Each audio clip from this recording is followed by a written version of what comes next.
All right, I want to make a really quick video that is going to answer all of your questions in regards to using tow haul or should you lock out overdrive in a modern truck.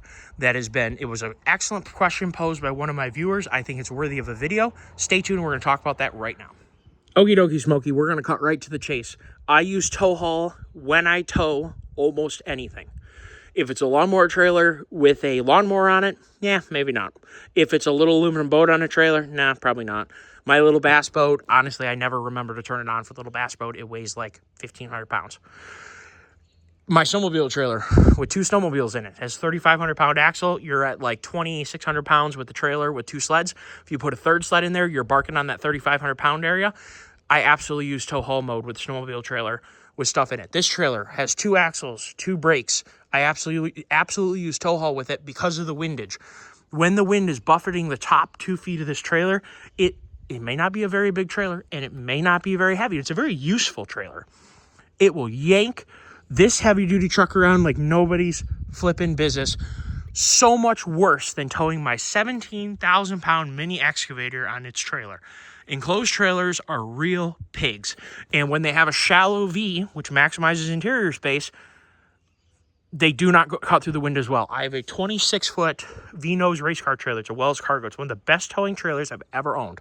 It has a very steep V. That thing cuts through the wind. You can set the speed control at 80 miles an hour. Doesn't matter how much wind you have. That trailer just tracks straight and narrow.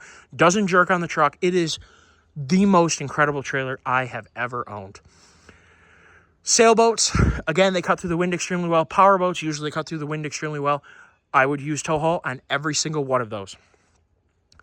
I would not go through any effort I would certainly not lock out overdrive in a modern truck.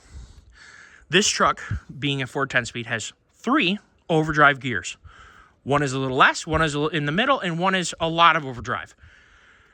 If Ford thought that it was a warranty or a performance reliability issue in tow haul mode, which they rate this truck at 18,000 pounds of conventional and gooseneck towing capacity. The 10-speed is the same architecture that's found in the F450, and it can be configured to tow 40,000 pounds. Okay? The transmission that's in this truck is related to the diesel one that is in the F450. The F350 can be configured to tow like 36,000 pounds. If Ford thought that you couldn't tow an overdrive, this transmission would not be calibrated to allow you to tow in overdrive. That's how, first of all, besides any other knowledge I have, that's the first knowledge I can tell you, is that Ford would lock out overdrive for you. In tow haul, you can use all 10 gears. Depending on the load of the trailer, you may not be able to use 10th, or you may not go into it very often. It's going to require no headwind, no hill, and, not a terribly heavy trailer. And certainly this trailer, no matter the speed, likes to be in 7th and 8th gear. So either 1-to-1 or 8th. Yeah, if you get going 75 on the highway, it'll go into 9th. But because of any gust of wind just yanks on the trailer back, it does tend to send this truck back down into 8th. And this is an example of one trailer that on long road trips, I do end up using the manual mode and locking it in 8th on occasions. We'll get back to that. In most situations, first of all, you could leave this truck in normal mode, tow whatever you want to tow, and the ECU is going to protect itself, protect the transmission, and it's going to work just fine. Why? It is a modern electronic shifted transmission. There are a myriad of, and I know how to tune 480s extremely well and 460s. We've done things that I think people have not been able to do with 6.0s and 480s with my tuning, okay? I'm very good at tuning them. I have tuned 6L90s, and I have seen the calibration on 6R140s, 5R110s. Oh boy. The complexity that is within this ECU that is controlling the functionality of this transmission, it is impressive. There's every possible safeguard in here to select the right gear at the right time with the right pressure and the torque converter shifting functionality to keep the transmission temperature low. That brings up a good point. What causes high transmission temperature? It is not being in overdrive. That alone doesn't cause high transmission temperature. You can be in overdrive and have temperature issues if, number one, if you're not able to hold the torque converter locked. The torque converter being unlocked for a long period of time is responsible for a lot of automatic transmission temperature because you're working the oil extremely hard in the pump, and then you're working the oil even more in the torque converter. As soon as you lock that torque converter clutch, you are dramatically decreasing transmission fluid temperature. Here's another one. If your torque converter clutch is slipping, there is a lot of energy going through the torque converter. If you have an undersized transmission for your application, a 4L60 is a prime example. It is undersized in basically every single application it's ever been in besides behind a 4.3 liter TBI motor. It is not, in my opinion, a very strong transmission. It does not have a very strong overdrive torque capacity.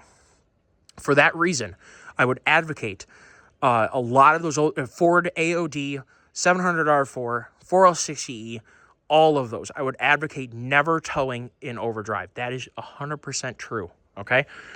Because I think you're going to find, in my experience, if you leave the transmission to its own devices in overdrive, when towing with those transmissions, excessive heat is going to build up because the transmission is undersized for the application, and you're going to end up having premature transmission failure. That is true. It is not 1990 to 2010 anymore. Do you know the GM continued using 4L60E way up, getting close to 2010? I think even in 2010, they still had half tons with 4L60E. For sure in 08 and 07. It's kind of crazy to think how long that transmission was with us.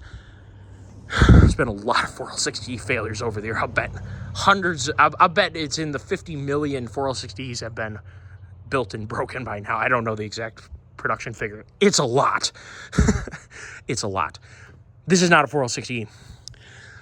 This transmission doesn't have a band at all. It is all planetaries. It is all clutches that lock up different planetaries in a line. There are four planetary gear sets and a Ford 10-speed, and then there's locking clutches that lock up also the ring on the outside. So not only does the planetary lock up full, but the ring on the outside where it goes to the case locks up too. So between four planetaries and then the rings, that's how you get 10 different forward gears. No one gear is any different strength than the other. In all cases, all the different planetaries are having power go through them. And it's simply a factor of locking or unlocking different clutches. So, as long as a clutch isn't slipping, you're not building any extra heat, being in any extra gear, as long as you're able to hold converter lockup.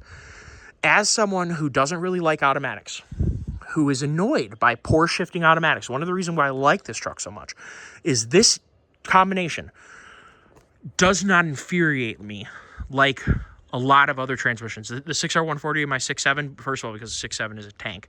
Second of all, because the 6R140 is a good trans, and it was also calibrated extremely well. That's another automatic transmission that doesn't make me absolutely lose my mind when I'm towing. They are very logical. This transmission in tow haul mode will not infuriate you. It's extremely well calibrated. The only time that this thing is somewhat infuriating is when there's hills that are like this for miles. It's called glacier moraine. We have that in Michigan. We have it in Ohio. It is caused by the glaciers receding and making little fissures as they recede and they drag rock, and they make these little, it's just the most incredible like this. It's not a grade like out west, and they're not super steep. They're pretty steep. But what they are is up, down, up, down. So you're downshifting, downshifting, upshifting, upshifting, downshifting, downshifting, upshifting. That terrain with this trailer causes me frustrations. I will absolutely use manual mode, even in tow haul, and lock out 9th and 10th. And if it is certain places with enough weight in here, I'll just lock in 7th for the couple miles that it is, that I don't have to listen to the thing constantly shift. These modern transmissions in these modern trucks have a cooling system that is capable of allowing you to not know what you're doing, to leave this thing in drive in non-tow haul mode, put max GVWR behind this truck, and it will figure itself out. It'll stay cool, and it's not going to degrade the lifespan of your transmission. It won't. The ECU is capable of reacting to the terrain in a reactionary way to protect the life of the transmission. If it sense slip, and we talked about the torque converter being open, the torque converter clutch slipping, The other way that you generate heat is in an older transmission that has a band. One of the first places that has slipping in an older transmission usually is the band. Usually it's because it's not being adjusted properly. But in this configuration, it's going to be the torque converter slip, the torque converter lockup clutch, and then any clutch down the line. Supposing, which this truck has enough power, that's one of the biggest things. As time has gone on, the trucks have got more powerful. Diesels are unbelievably powerful in factory form. And gas engines, 485 foot-pounds of torque. It's a lot. It's almost as much as the factory torque rating of a 7.3 Power Stroke. But it has an extra 150 horsepower, something like that. A lot of power here. And also a logical transmission calibration, as well as enough gears to find a gear to keep that torque converter locked. This transmission will find, or this ECU will find a way to protect the transmission for however you're using the truck. What are you doing by selecting tow haul? You are advising the transmission up front, hey, I'm towing. Know this going into it.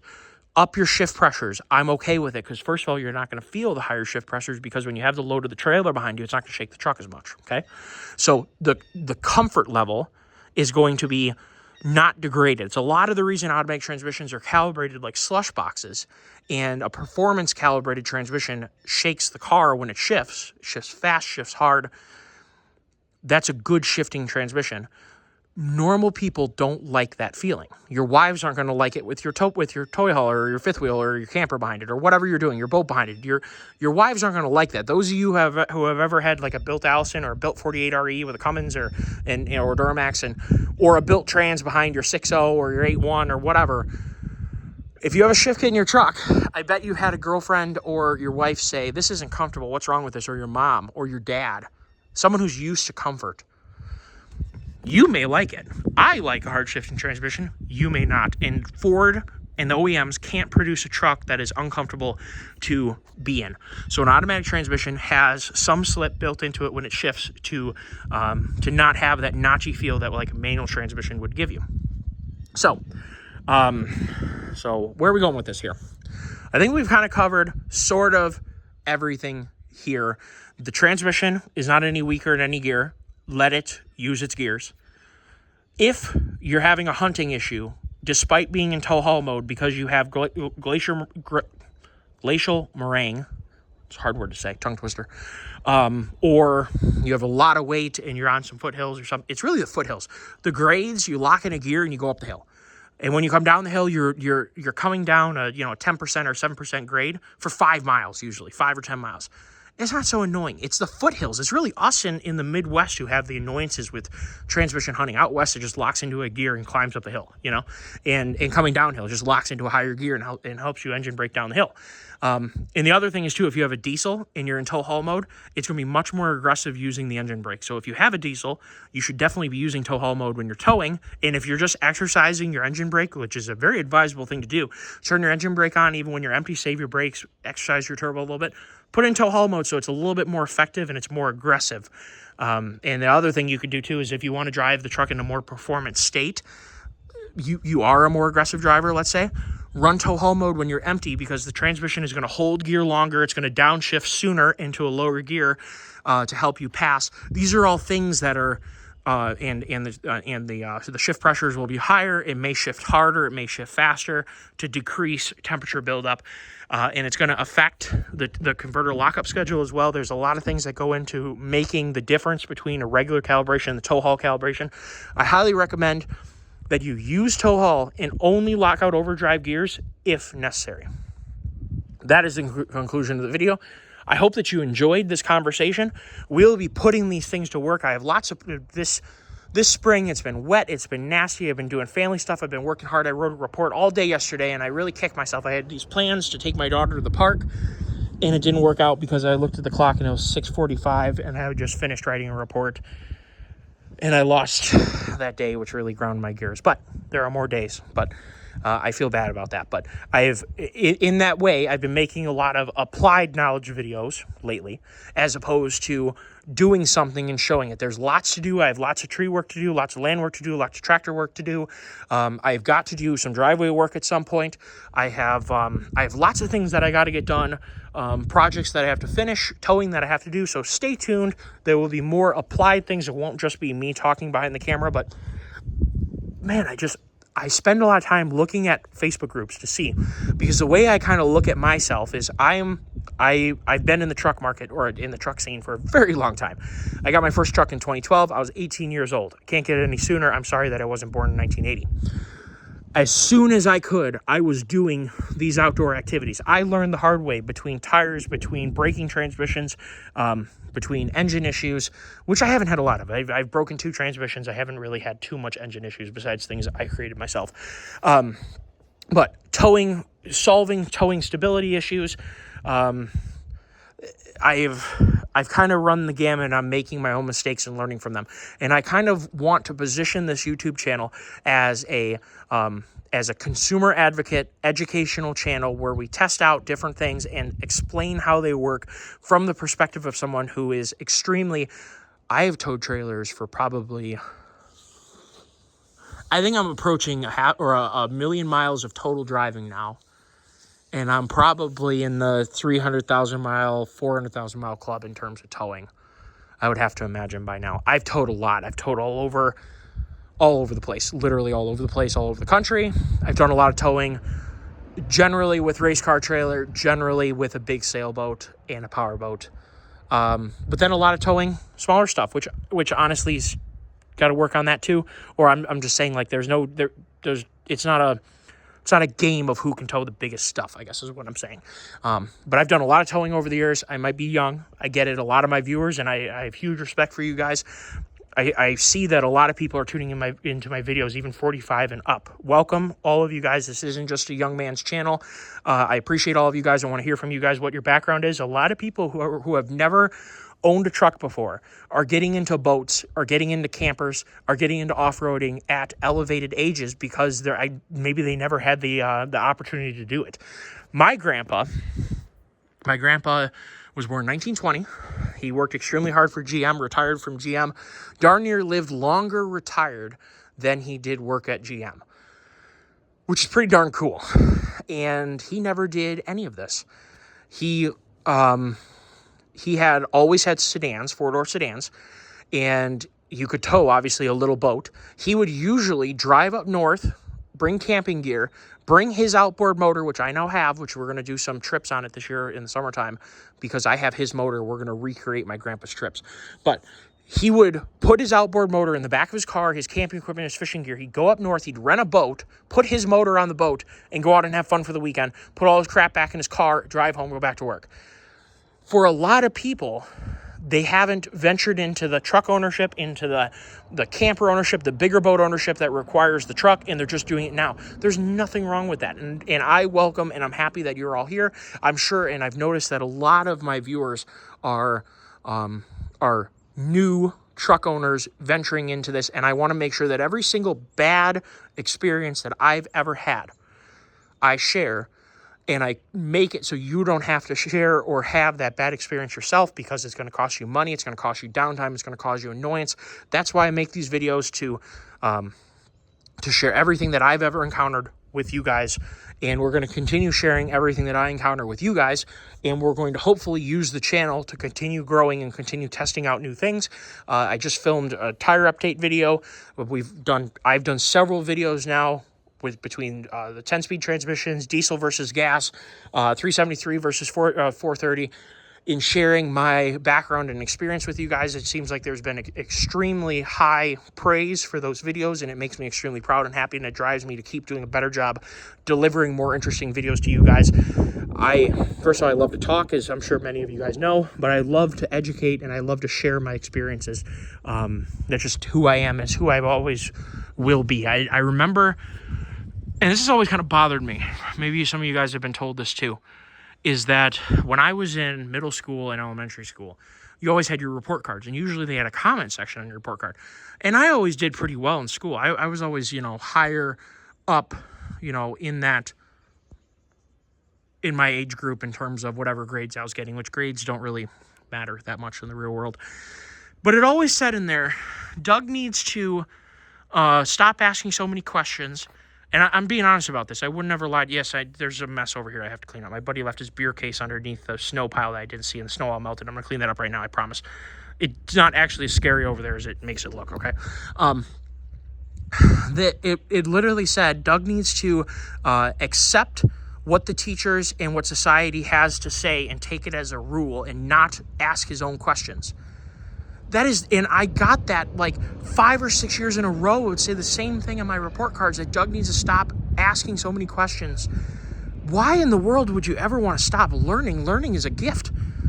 As far as I'm concerned, when I stop learning, I want to die. I want to not be in this world anymore. If I can't learn anymore, I want no more part of it, because I've learned so much in the last couple of years that have expanded my mind and realized that there's just so much going on in the world that we can experience and see.